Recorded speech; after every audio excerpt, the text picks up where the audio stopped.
உப்பு போட்டு தான் கழுவணும்.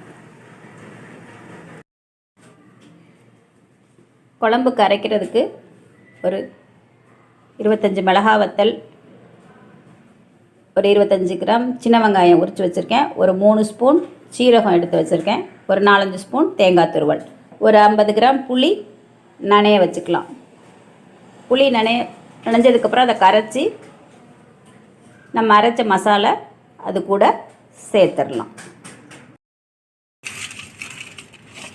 தண்ணியை வடிச்சிட்டு இந்த மாதிரி உப்பை போட்டு இப்படி பண்ணிகிட்டே இருந்தோம்னா இந்த மீனெல்லாம்